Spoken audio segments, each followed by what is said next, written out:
Hello and welcome to the CTO Guide Buzzword series on jQuery. I am Ben Alfrey, your virtual CTO. The purpose of this buzzword series is to give you as a business owner the idea of competency, right? Just the idea of competency of the technologies that you are using to build your business. It's very expensive to build software because there are so many ways to do it badly. And in this buzzword series, I've broken down each technology piece by piece. And as we're building it up, you'll see more and more. It'll become more and more apparent how many different approaches there are to application design and how many wrong turns you can make. So this is the buzzword series on jQuery.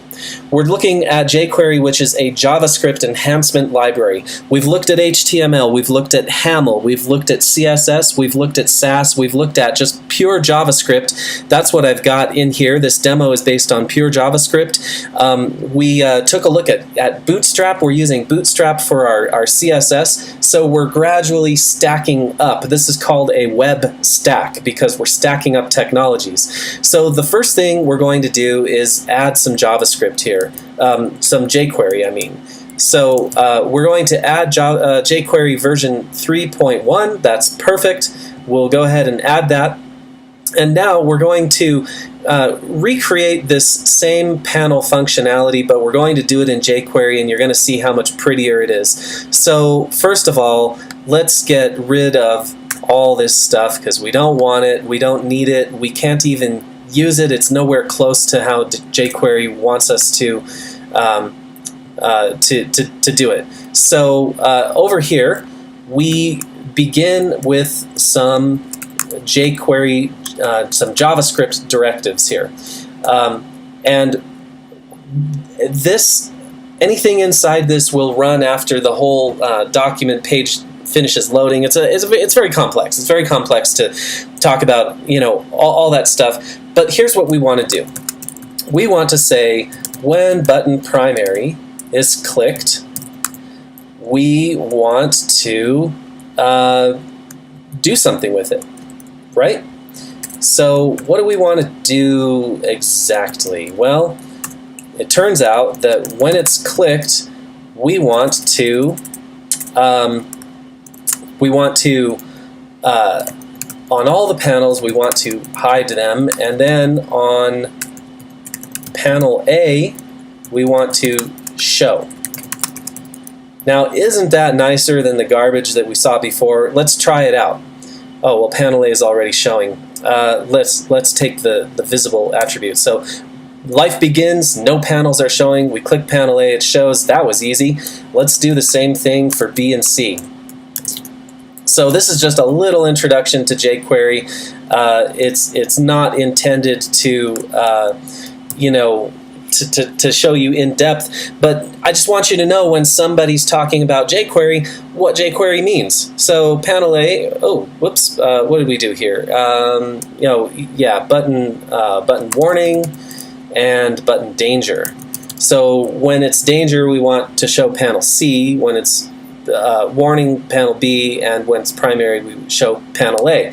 So there we go. We have duplicated the functionality that we began with, but we took it out of the HTML code, so our HTML is a lot cleaner, and we've put it into JavaScript. Now I want you to notice too that we've gone to almost a completely semantic version of HTML.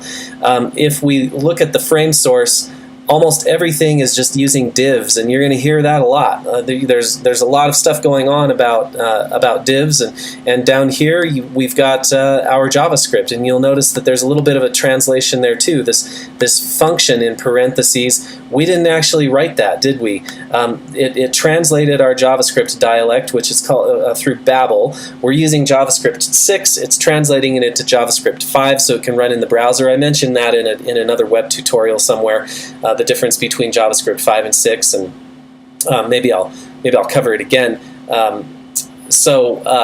Anyway, this is the equivalent functionality. Let's see if we can clean this up a little bit.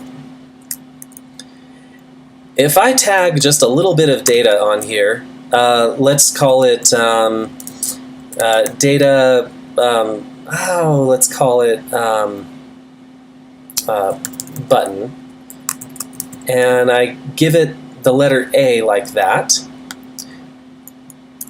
and I say that this button here is referring to B, and this button here is referring to panel C, then I can take all of this and I can just say when any button is clicked, I want you to hide everything, and then I want you to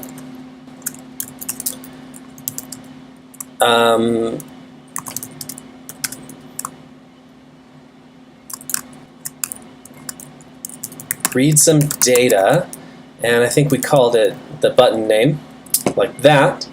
And now, instead of A here, we can just do plus panel, show it, and take out these. So we've done a major consolidation here of our JavaScript. And this is made possible by jQuery. So let's try it out. Panel A, panel B, panel C. So instead of hard coding it, now we're getting even more semantic, where we're tagging some data onto this, and we're using that data to say which panel to open. So you can imagine there are more advanced techniques to blow out this concept into a full application, including posting stuff back to the server, and Ajax, and all kinds of panels and CSS animations, and browser technology has really come a long way, but it is all still based upon HTML, CSS, and JavaScript. Those are the three core technologies. So now you know if somebody says they're not using jQuery or some type of similar JavaScript framework in your application, now you know how much more complex it is to write bare bones JavaScript than it is to have a helper library like jQuery that provides a lot of robust functionality. That's it for jQuery. Take care.